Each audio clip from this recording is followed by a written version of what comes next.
अरे, ये मैंने क्या कर दिया?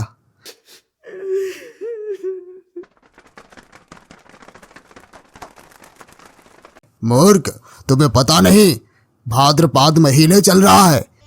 एक छोटे से गांव में एक गरीब किसान रामू रहता था। रामू की जिंदगी में मुश्किलें कम नहीं थी। उसकी फसलें बार बार सूख जाती थी और उसका परिवार भूखा रह जाता था। गांव के बाहर एक पुराना खंडहर किला था। लोग कहते थे वहां एक क्रूर राजा की आत्मा भटकती है जो सैकड़ों साल पहले वहां राज करता था।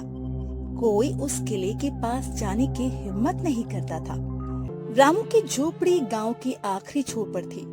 उसकी पत्नी सरिता और छोटी बेटी माया उसके जीवन की रोशनी थी। रामू दिन रात खेतों में मेहनत करता। वो सुबह सूरज उगने से पहले खेत में जाता और रात को थक कर घर लौटता।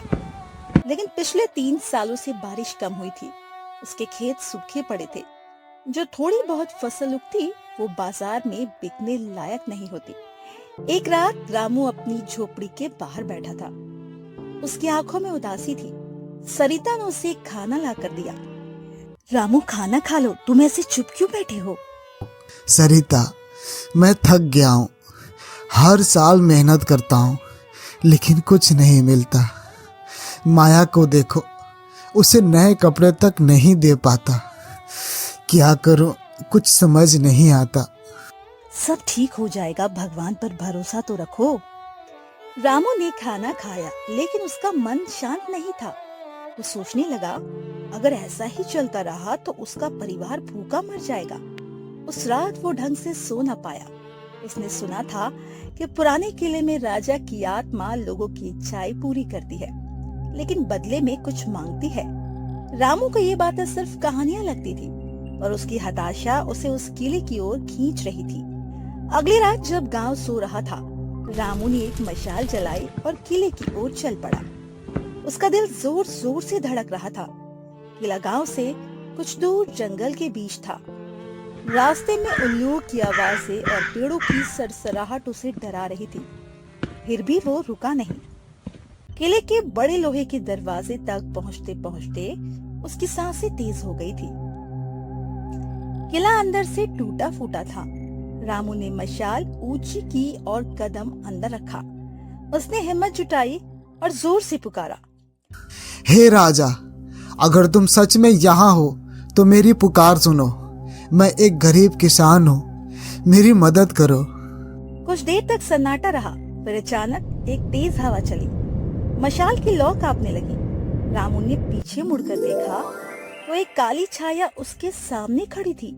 उसकी आंखें लाल थी और चेहरा धुंधला। रामू के पैर कांपने लगे। क्या मांगता है किसान? रामू ने डरते डरते अपनी बात कही। मेरी फसलें हर बार सूख जाती है और मेरा परिवार भूखा है और मुझे धन चाहिए और अच्छी फसलें चाहिए। छाया ने एक डरावनी हंसी हंसी जो पूरे किले में गूंज गई।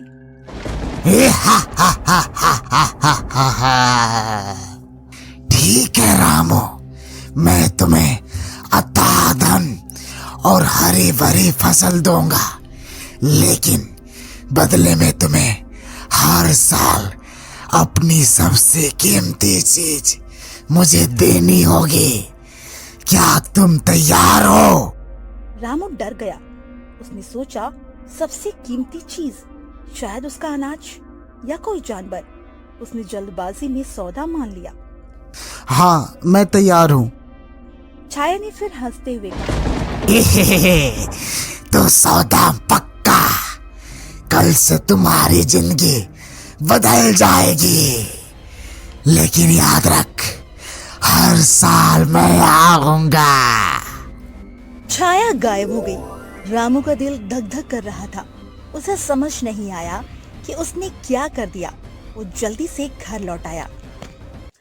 अगली सुबह जब रामू अपने खेत में गया तो वो हैरान रह गया। उसके सूखे खेत रातों रात हरे भरे हो गए थे। गेहूं की बालियां सोने की तरह चमक रही थी। उसने पास के तालाब को देखा तो वो पानी से लबालब भरा था।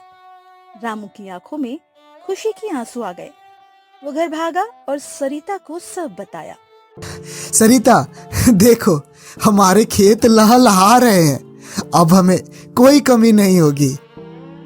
ये कैसे हुआ रामू? कल तक तो सब सूखा था। रामू ने किले की बात छुपा ली। उसने कहा, शायद भगवान ने हमारी सुन ली। उस साल रामू की फसल इतनी हुई कि उसने बाजार में बेचकर ढेर सारा पैसा कमाया। उसने नई झोपड़ी बनवाई, माया के लिए नए कपड़े और खिलौने खरीदे। गांव वाले हैरान थे।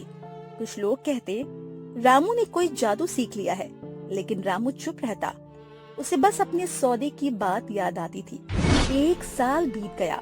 रामू की जिंदगी अब पहले से कहीं बेहतर थी, लेकिन एक रात जब वो सो रहा था, उसे ठंडी हवा का एहसास हुआ। उसने आंखें खोली तो वही काली छाया उसके सामने खड़ी थी। रामू, वक्त आ गया है। मुझे अपनी सबसे कीमती चीज दो।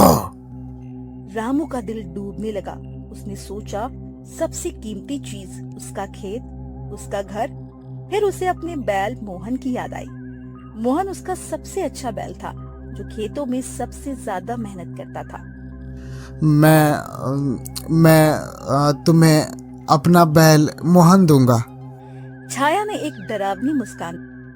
ठीक है, मैं उसे ले जाऊंगा, लेकिन याद रख, अगले साल मैं फिर आऊंगा। छाया गायब हो गई। अगली सुबह रामू ने देखा मोहन गौशाला में नहीं था। उसका दिल टूट गया, लेकिन उसने खुद को समझाया कि ये सौदे की कीमत थी। रामू ने फिर मेहनत की। उसकी फसलें अब अच्छी थी। उसने नया बैल खरीदा, लेकिन मोहन की कमी उसे खलती थी। गांव वाले उसकी तरक्की देखकर जलते थे। कुछ लोग कहते रामू ने जरूर कोई गलत काम किया है। दूसरे साल की एक रात छाया फिर आई। रामू, मुझे अपनी सबसे कीमती चीज दो। रामू ने इस बार अपनी गाय गंगा को चुना। गंगा रोज ढेर सारा दूध देती थी और माया उसे बहुत प्यार करती थी, लेकिन रामू के पास और कोई रास्ता न था। मैं तुम्हें गंगा दूंगा। छाया ने गंगा को ले लिया और गायब हो गई। अगली सुबह गंगा भी गौशाला से गायब थी। माया रोने लगी। पिताजी, गंगा कहाँ गई? वो बीमार थी बेटी, उसे कहीं ले गए। रामू का झूठ माया को समझ नहीं आया, लेकिन उसने अपने पिता की बात मान ली।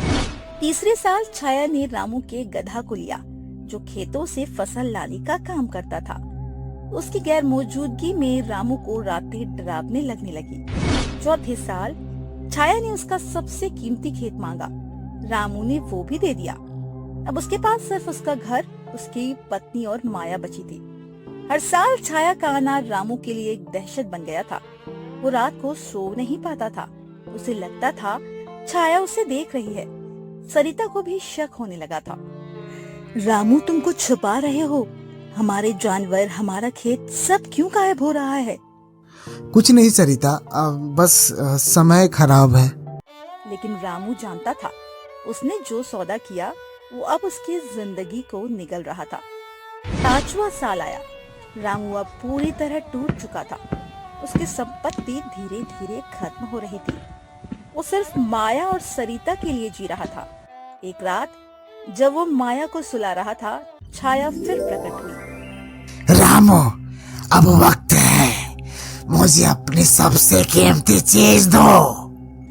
रामू ने चारों ओर देखा। उसके पास अब कुछ न था। फिर उसकी नजर माया पर पड़ी, जो मासूमियत से सो रही थी। उसका दिल जोर से धड़कने लगा। नहीं, मैं कुछ नहीं दूंगा। मेरे पास अब कुछ बचा ही नहीं। झूठ मत बोल रामू, मुझे माया चाहिए। वो तुम्हारी सबसे कीमती चीज है। रामू चीख पड़ा। नहीं, मैंने धन के लिए ये सौदा किया, पर अपनी बेटी नहीं दूंगा। छाया क्रोध में गरज उठी। सौदा तो सौदा है। अगर तुमने माया नहीं दी तो मैं तुम्हारा सब कुछ नष्ट कर दूंगा। रामू रोने लगा। उसने माया को गले से लगाया। तभी माया की नींद खुल गई। उसने अपने पिता को रोते देखा। पिताजी, आप रो क्यों रहे हैं? रामू कुछ बोल न पाया, लेकिन माया ने उस छाया को देख लिया। वो डर गई, लेकिन उसने हिम्मत दिखाई। उसने अपनी छोटी सी आवाज में एक भजन गाना शुरू किया, जो उसकी माँ ने उसे सिखाया था। राम नाम जपो सुख पाओ, हर डर को भगाओ। माया की मासूम आवाज किले में गूंजने लगी। छाया चीखने लगी। उसकी लाल आंखें धीरे धीरे मध्यम पड़ने लगी। किला कांपने लगा। अचानक एक तेज रोशनी फैली और छाया गायब हो गई। सुबह हुई। रामू ने देखा उसकी सारी संपत्ति गायब थी। उसका घर फिर से पुरानी झोपड़ी बन गया था, लेकिन माया और सरिता सुरक्षित थी। रामू ने माया को गले लगाया। माया, तुमने मुझे बचा लिया। पिताजी, वो डरावनी छाया क्या थी? रामू ने सरिता और माया को सारी बात बता दी। वो रोते हुए बोला, मैंने लालच में ये सौदा किया, लेकिन अब मैं कसम खाता हूँ कि कभी ऐसा नहीं करूँगा। सरिता ने उसे माफ कर दिया। रामू, अब हम साथ हैं, यही सबसे बड़ी संपत्ति है। ये बात तुम्हें समझनी होगी। रामू ने फिर से मेहनत शुरू की। गांव वालों ने उसकी मदद की। कुछ ने उसे बीज दिए, कुछ ने खेत जोतने में साथ दिया। धीरे धीरे रामू का जीवन फिर से पटरी पर आने लगा। वो अब लालच नहीं करता था। माया बड़ी होकर एक नेक लड़की बनी। उसकी मासूमियत ने न सिर्फ छाया को भगाया, बल्कि रामू को भी सही रास्ता दिखाया। एक शिकारी जंगल में शिकार के लिए इधर से उधर भटक रहा था। तभी आकाश में एक विचित्र पक्षी दिखाई दी। तभी धनुष उठाया और उसके ऊपर वार किया। तभी वो विचित्र प्राणी नीचे गिरी और सांस तोड़ दी। अरे, ये मैंने क्या कर दिया?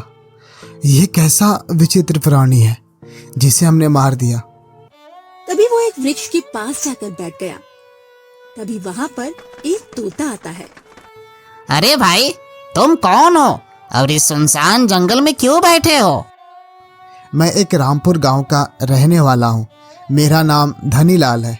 मेरे पुत्रों ने ही हमारे ही घर से धक्के मार के निकाल दिया है और कहा, तुम इस घर में कदम भी मत रखना।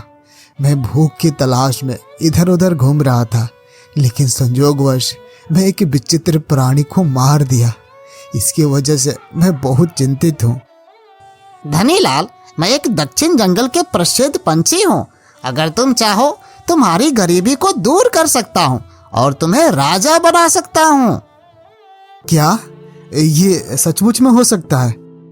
हाँ, हो सकता है, लेकिन राजा बनने के लिए थोड़ा कष्ट सहना पड़ेगा। कष्ट?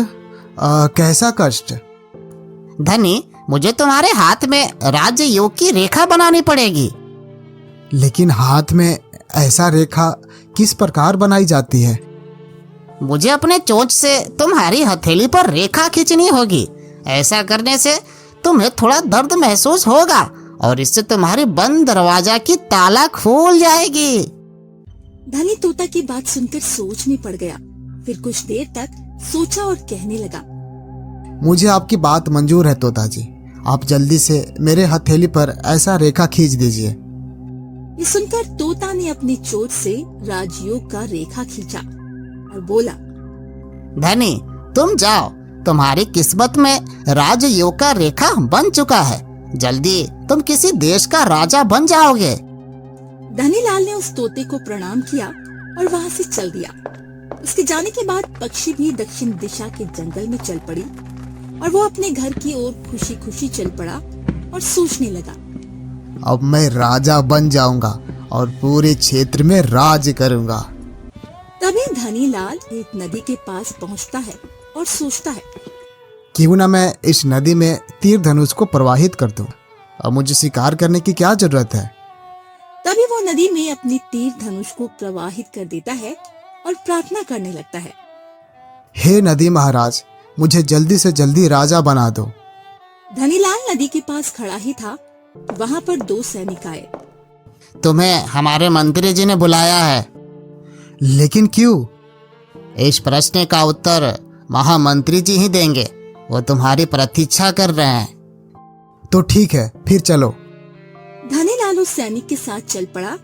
जैसे ही राजमहल के सामने पहुंचा, महामंत्री जी ने उसका स्वागत किया और कहने लगा, आइए हुजूर, हम लोग आपका ही स्वागत कर रहे थे। ये महामंत्री मुझे इतना आदर क्यों दे रहा है? ये सब क्या माजरा है? अब मैं किसी चक्कर में तो नहीं फंस रहा हूँ? धनीलाल को सच में देखकर महामंत्री कहता है, हुजूर, आप अपने मन में किसी तरह का कोई शंका ना रखें। हम तो आप उच्च अवधि पर बैठने वाले हैं। उच्च औधा? वो कैसा?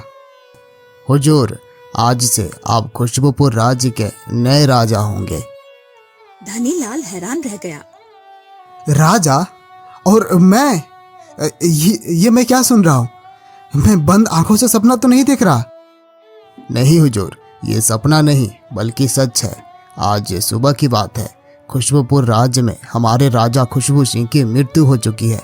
उनकी कोई संतान नहीं थी, इसलिए इस राज्य की परंपरा के अनुसार राजा की मृत्यु के 2 दिन के भीतर ही इस नदी के पास बुरे काम छोड़कर एक अच्छे काम का शुरुआत करता है, वही राजा बनता है।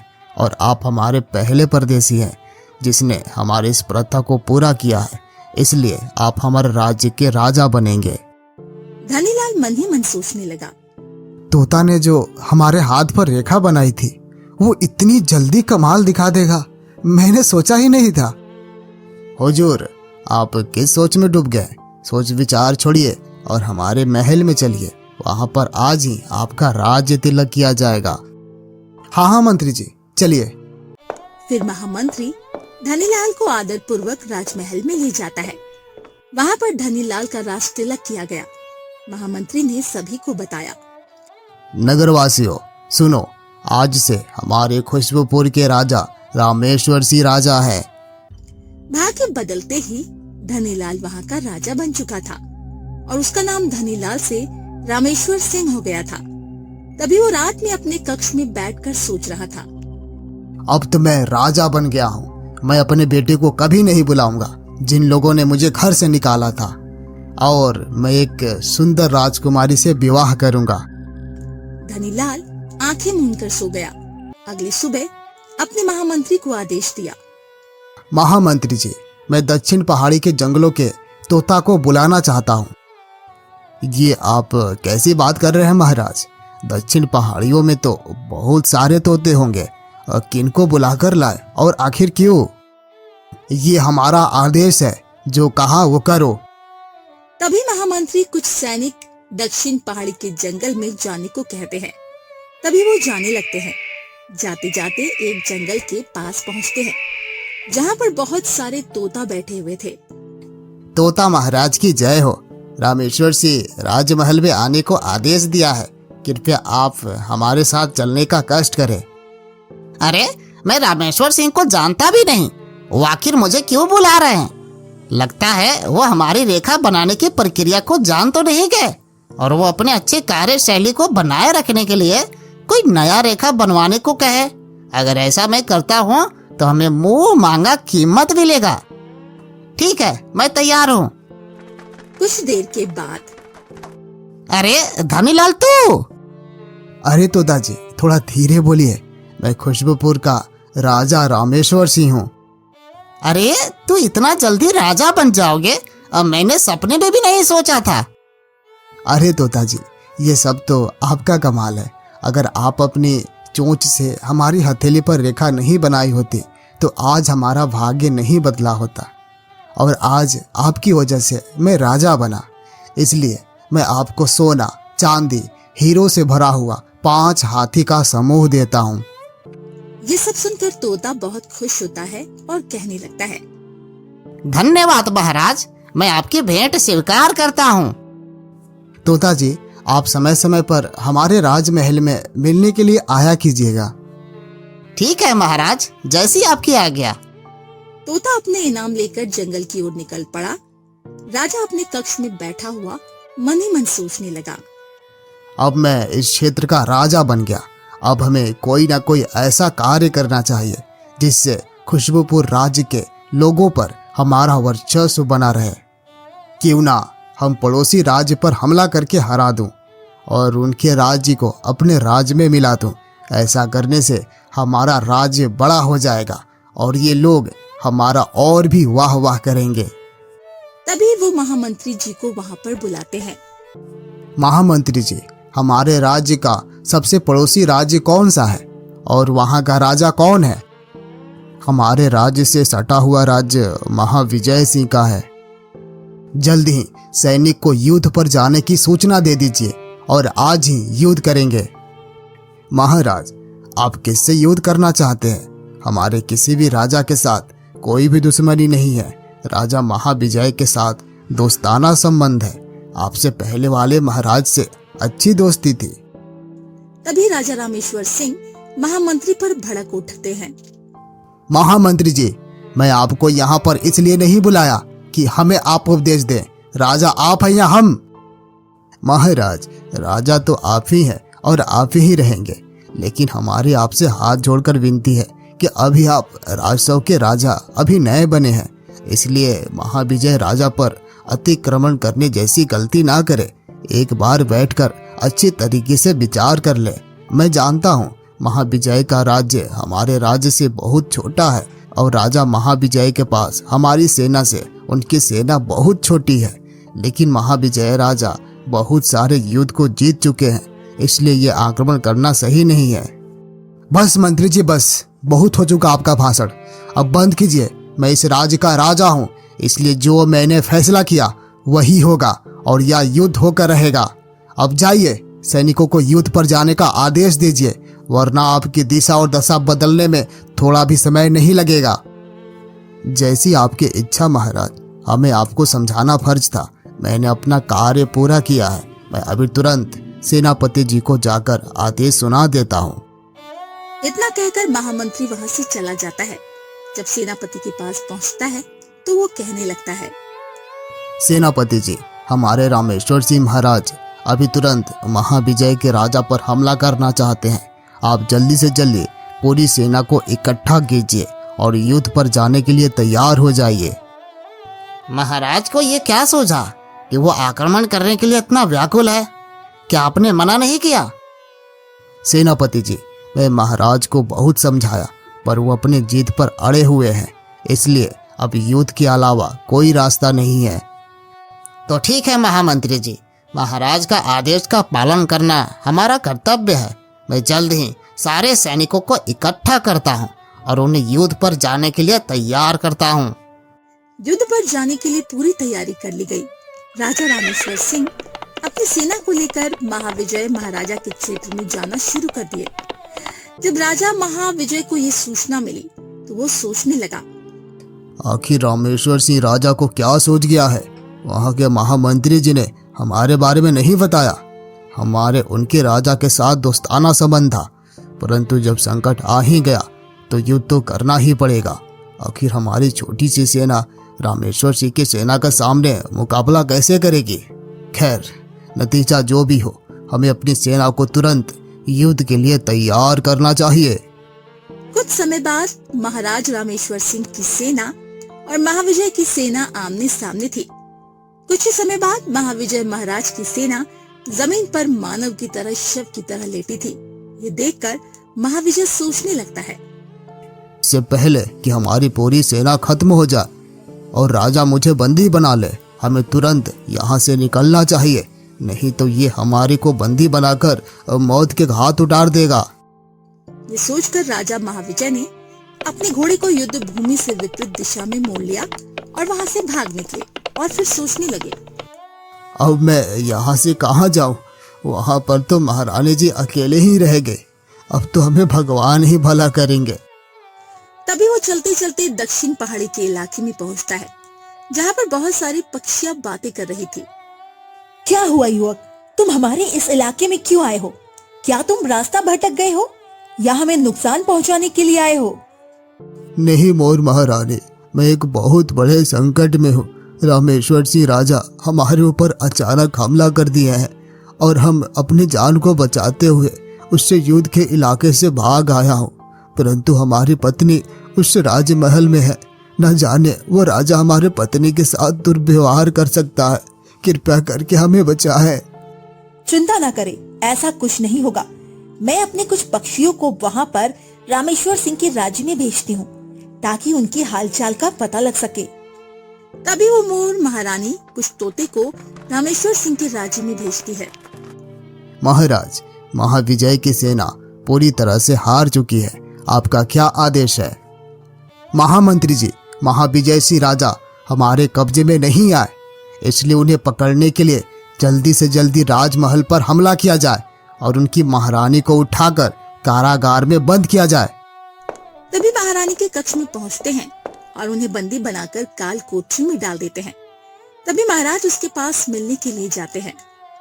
क्या महारानी जी, आप तो ऐसा लग रही है जैसे स्वर्ग की अप्सरा उतरी हुई है। क्या आप हमसे विवाह करेंगी? कदापि नहीं।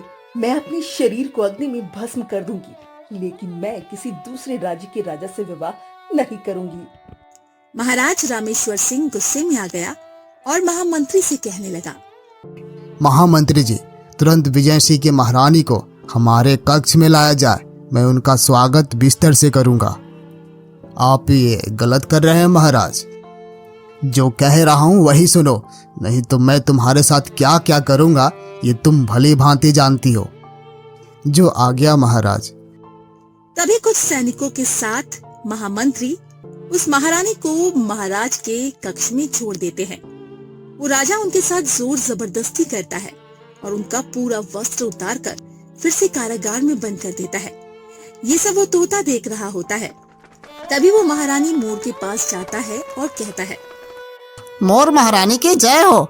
महारानी जी, जो मैंने देखा वो मैं कभी सोच भी नहीं सकता था।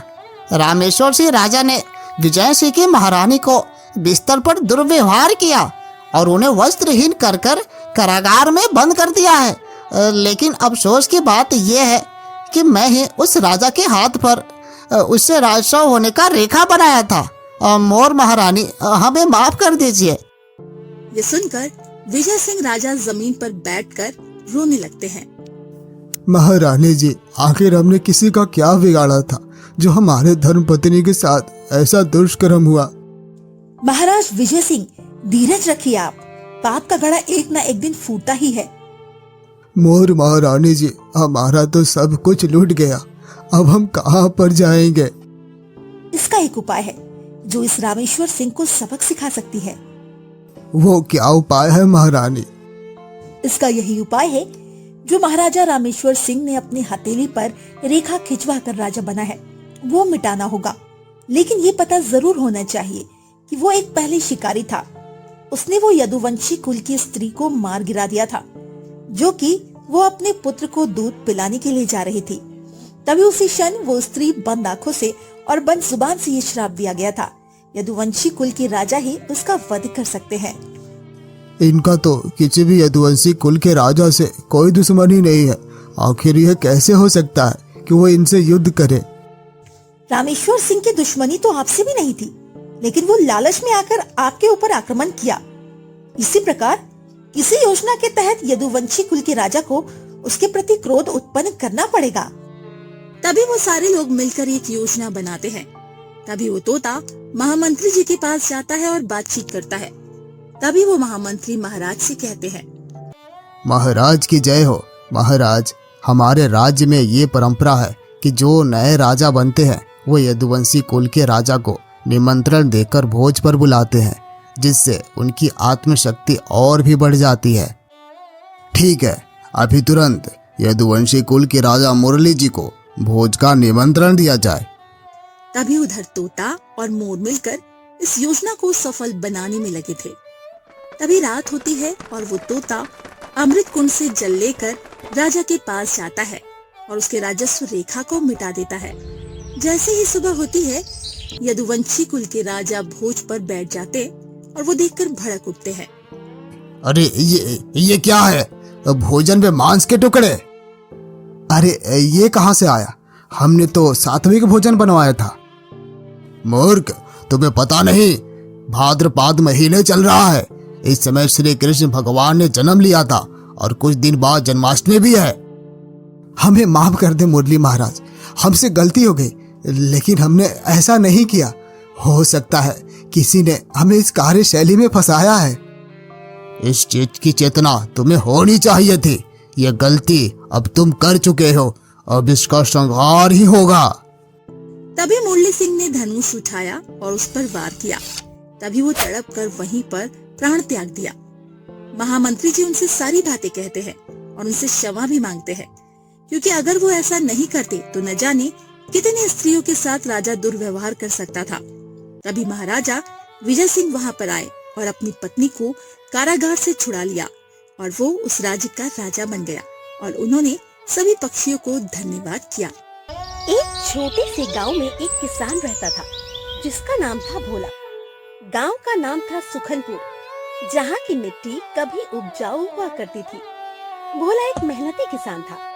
उसके पास एक छोटा सा खेत था जिसमें वो गेहूं, मक्का और मौसमी सब्जियां उगाता था। उसकी पत्नी सरिता और उनका 7 साल का बेटा छोटू उसके जीवन का आधार थे। लेकिन पिछले 4 सालों से गांव में सूखा पड़ रहा था। नदी सूख गई थी और भोला का खेत बंजर हो गया था। उसकी मेहनत अब रेत में पानी की तरह बेकार हो रही थी। एक दिन भोला अपने खेत में बैठा था। उसकी आंखों से आंसू टपक रहे थे। वो सोच रहा था कि अब अपने परिवार को कैसे खिलाएगा। गांव के बाकी लोग भी परेशान थे, लेकिन भोला की हालत सबसे खराब थी। उसका खेत गांव के छोर पर था, जहां नदी का पानी कभी पहुंचता ही नहीं था। भोला ने अपने सूखे खेत को देखा और मन ही मन कहा, हे भगवान, अब मैं क्या करूं? मेरी मेहनत का कोई फल नहीं मिल रहा। तभी उसकी नजर दूर एक पुराने बरगद के पेड़ के नीचे पड़ी। वहां कुछ चमक रहा था। भोला उस ओर चल पड़ा। पास पहुंचकर उसने देखा वहां एक पुराना टूटा फूटा कुआं था। कुएं के पास एक छोटा सा तांबे का सिक्का पड़ा था, जिस पर अजीब से नक्काशीदार निशान बने थे। सिक्का पुराना लग रहा था, जैसे किसी ने उसे सालों पहले वही छोड़ दिया हो। भोला ने उसे उठाया और गौर से देखने लगा। भोला ने सिक्के को उंगलियों में घुमाते हुए खुद से कहा, ये क्या चीज है? कोई पुराना खजाना तो नहीं? या किसी ने यहाँ गिरा दिया? लेकिन गांव में तो ऐसा सिक्का कभी नहीं देखा। तभी कुएं से एक गहरी रहस्यमयी आवाज गूंजी। एक किसान जो मांगेगा वो पाएगा, पर हर इच्छा की कीमत चुकानी पड़ेगी। कौन बोल रहा है? ये कुआं बोल रहा है क्या? मैं पागल तो नहीं हो गया? हाँ, मैं जादुई कुआं हूँ। इस सिक्के को मुझ में डाल और अपनी मनोकामना मांग। जो चाहेगा वो सब मिलेगा। मुझे पानी चाहिए। मेरे खेत सूख गए हैं। मेरा परिवार भूखा मर रहा है। कुछ ऐसा कर कि हमारी जिंदगी बदल जाए। ठीक है, सिक्का डाल दे। भोला ने थरथराते हाथों से सिक्का कुएं में डाला। जैसे ही सिक्का नीचे गिरा, एक तेज नीली रोशनी कुएं से निकली। सूखा कुआं अचानक पानी से भर गया। पानी ऊपर तक उछलने लगा और खेत की ओर बहने लगा, जैसे कोई नदी अचानक जाग उठी हो। भोला की आंखें आश्चर्य से फैल गई। वो खुशी से चिल्लाया, अरे वाह, ये तो सचमुच चमत्कार है। भगवान ने मेरी सुन ली। भोला दौड़कर घर पहुंचा। उसने सरिता को बुलाया और सारी बात बताई। सरिता पहले तो यकीन नहीं कर पाई। फिर उसने कहा, भोला, तू गर्मी से बेहोश तो नहीं हो गया? कुआं बोलता है, ये क्या बात कर रहा है? लेकिन भोला ने उसे और छोटू को खींचकर खेत की ओर ले गया। जब वे वहां पहुंचे तो उनकी आंखें फटी की फटी रह गई। सूखा खेत अब पानी से लबालब था। पानी की छोटी छोटी धाराएं खेत के हर कोने में फैल रही थी। भोला ने तुरंत अपने पुराने बीज निकाले, कुछ गेहूं के, कुछ मक्के के, और खेत में बो दिए। कुछ ही दिनों में खेत में हरी भरी फसल लहलहाने लगी। गेहूं के सुनहरे डंठल हवा में लहरा रहे थे। मक्के की बालियां भारी हो गई थी और सब्जियों के पौधों पर छोटे छोटे फल लगने शुरू हो गए थे। गांव वाले हैरान थे। कुछ ने भोला से पूछा, ये पानी कहाँ से आया? भोला ने कोई जादू सीख लिया है। लेकिन भोला ने किसी को सच नहीं बताया। वो बस मुस्कुराता और कहता, मेरी मेहनत रंग लाई। पर उसके मन में एक डर भी था। उसे कुएं की बात याद थी। हर इच्छा की कीमत चुकानी पड़ेगी। एक शाम जब भोला और उसका परिवार खेत से लौट रहा था, तब सरिता ने पूछा, भोला ये सब ठीक तो है ना? इतना पानी अचानक कैसे आ गया? सरिता, ये जादुई कुएं की देन है। उसने कहा था कि जो मांगूंगा वो मिलेगा। पापा, तो क्या वो कुआं भगवान है? पता नहीं छोटू, पर जो भी है उसने हमें बचा लिया। मुझे तो डर लग रहा है भोला, कहीं कुछ गलत ना हो जाए। चिंता मत कर सरिता, अब हमारे पास फसल है, खाना है, सब ठीक हो जाएगा। लेकिन एक रात भोला को सपने में वही गहरी आवाज सुनाई दी। तेरी पहली इच्छा पूरी हुई। अब कीमत चुकाने का वक्त आ गया है। भोला डरकर जाग गया। उसका शरीर पसीने से भीग गया था। उसने सरिता को जगाया और सारी बात बताई। सरिता घबरा गई। उसने कहा, ये क्या कीमत होगी? कहीं हमारी फसल न छीन ले। भोला ने उसे चुप कराया और कहा, ठीक है, सुबह देखते हैं, अभी सो जा। अगली सुबह जब भोला खेत में गया, उसने देखा कुआं फिर से सूख गया था। पानी की एक बूंद भी नहीं बची थी। वो परेशान होकर कुएं के पास बैठ गया। उसने गुस्से से कहा, तूने मुझे पानी दिया और फिर सूख गया, ये क्या मजाक है? तभी वही आवाज गूंजी, तेरी पहली मनोकामना पूरी हुई। अब दूसरी मांग, पर कीमत और बड़ी होगी। भोला सोच में पड़ गया।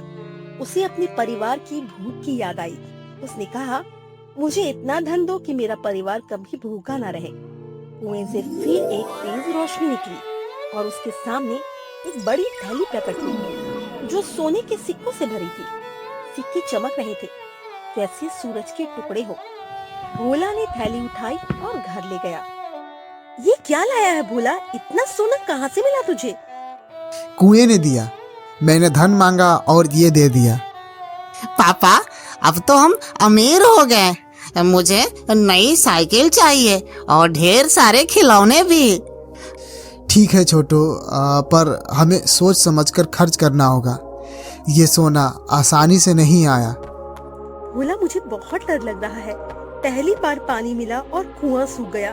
अब ये सोना कहीं कोई मुसीबत ना आ जाए। चिंता मत कर सरिता, अब हमारे पास सब कुछ है। शायद कीमत बस इतनी थी कि कुआं सूख जाए। भोला ने सोने के सिक्कों से गांव में एक पक्का मकान बनवाया।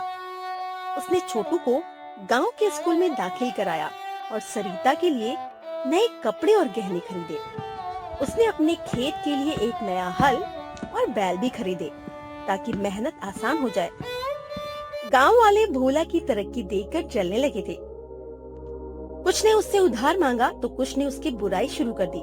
गांव का मुखिया रामलाल, जो हमेशा अपनी दबंगई के लिए जाना जाता था, भोला के पास आया। भोला, ये सब कैसे हुआ?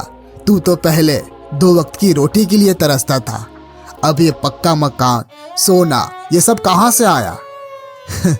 मुखिया जी, बस मेहनत रंग लाई, थोड़ी किस्मत भी साथ दे गई। मुझे कुछ ठीक नहीं लग रहा। अगर कोई गड़बड़ की तो गांव से निकाल दूंगा, समझा? जी मुखिया जी, मैंने कुछ गलत नहीं किया। रामलाल चला गया, लेकिन भोला के मन में एक शंका पैदा हो गई। वो सोचने लगा, कहीं गांव वाले उसकी तरक्की को बर्दाश्त न कर पाए। उसने सरिता से कहा, अब ये गांव में कम लोगों से मिले जुले, लेकिन उसकी चिंता यही खत्म नहीं हुई। उस दिन बाद जब भोला अपने नए घर में सो रहा था, उसे फिर वही आवाज सुनाई दी। अब दूसरी कीमत चुकाने का वक्त है। सुबह जब भोला उठा तो उसने देखा छोटू गायब था। छोटू, छोटू कहाँ गया? सरिता रोने लगी और पूरे घर को छान मारा। छोटू का नया साइकिल घर के बाहर ही पड़ा था, लेकिन वो कहीं नहीं दिखा। भोला समझ गया ये कुएं की कीमत थी। वो दौड़कर कुएं के पास गई। उसने चिल्लाकर कहा, मेरा बेटा वापस कर दे। जो मांगा वो तूने दिया, पर ये कीमत मैं नहीं चुका सकता। कुएं से आवाज आई, तेरी तीसरी मनोकामना मांग, शायद तेरा बेटा वापस मिल जाए। भोला की आंखों में आंसू थे। उसने अपने परिवार को याद किया, सरिता की मुस्कान, छोटू की शरारतें। उसने कहा, मुझे मेरा छोटू चाहिए और कुछ नहीं।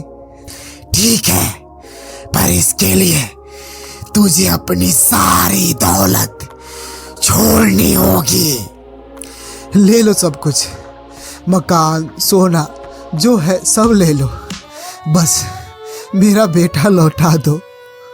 जैसी तेरी मर्जी। जैसे ही भोला ने ये कहा, कुएं से एक तेज हवा चली। उसकी आंखों के सामने उसका पक्का मकान धूल में मिल गया। सोने की थैली गायब हो गई। बैल और हल भी कहीं नहीं दिखे। उसी पल छोटू कुएं के पास खड़ा मिला। वो डरा हुआ था और रो रहा था। भोला ने उसे गले से लगा लिया और रोने लगा। सरिता भी दौड़कर आई और तीनों एक दूसरे से लिपट गए। छोटू को कुछ याद नहीं था कि वो कहाँ गया था। पापा, मैं कहाँ था? मुझे कुछ याद नहीं। वहाँ पर सब अंधेरा था। तू ठीक है छोटू, बस यही काफी है। अब मैं उस कुएं से कुछ नहीं मांगूंगा। हाँ भोला, जो है उसी में खुश रहेंगे। ये जादू हमें नहीं चाहिए। मैंने लालच किया सरिता, अब बस मेहनत से जिंदगी चलाएंगे। उस दिन के बाद भोला ने कुएं की ओर मुंह नहीं किया। कुछ दिनों बाद कुआं भी गायब हो गया, जैसे कभी था ही नहीं। भोला अपने पुराने खेत में फिर से मेहनत करने लगा। बारिश कम थी, पर वो नदी से पानी लाकर खेत सींचता था। उसने अपने पुराने मिट्टी के घर को फिर से ठीक किया। उसकी फसल अब पहले जितनी शानदार नहीं थी, पर परिवार का पेट भर जाता था। गांव वाले भोला की कहानी को एक सबक की तरह सुनाते थे। वे कहते, जादुई कुआं हर मनोकामना पूरी करता है, पर उसकी कीमत कोई नहीं चुकाना चाहता। Like, comment, and subscribe.